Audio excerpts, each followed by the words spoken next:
सभी को राम राम। मैं आलोक वैरागी आज राम की गिलहरी सेना की तरफ से एक नई कविता के साथ प्रस्तुत हो रहा हूं।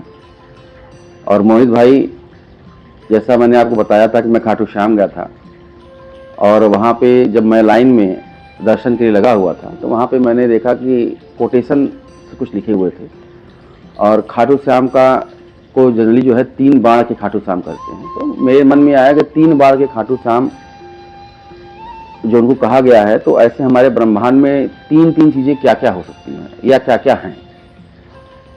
आज वैरागी राम की गिलहरी सेना की तरफ से उस कविता को प्रस्तुत करना चाहता है।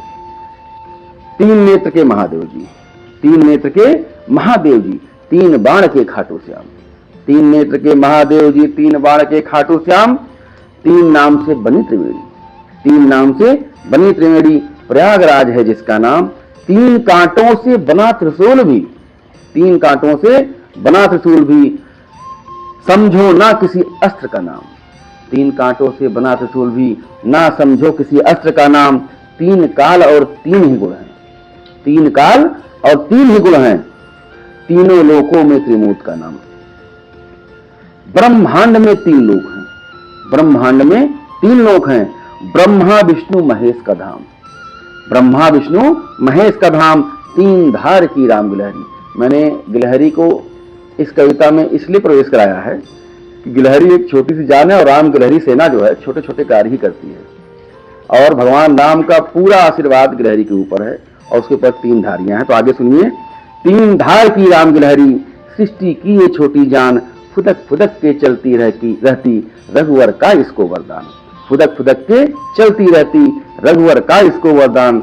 अब सौंप दिया इस जीवन का, सब भार तुम्हारे हाथों में, अब जीत तुम्हारे हाथों में और हार तुम्हारे हाथों में। क्या लेके कोई आया था, क्या लेके कोई आया था और क्या लेके कोई जाएगा। क्या लेके कोई आया था और क्या लेके कोई जाएगा। कर्म कुकर्म को यही छोड़कर स्वर्ग नरक को जाएगा। कर्म कुकर्म को यहीं छोड़कर स्वर्ग नरक को जाएगा। यहीं पे मैं अपनी कविता का समापन करता हूं।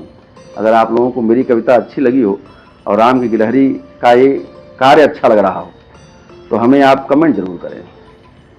राम गिलहरी सेना बहुत छोटे छोटे कार्यों को करके समाज में जन जागरण करना चाहती है कि हमें अच्छे कार्यों की तरफ कैसे बढ़ना है, हमें शिक्षित कैसे होना है। शिक्षा का मतलब सरकारी नौकरी ही नहीं होती है, शिक्षा का मतलब आपका बौद्धिक विकास होता है।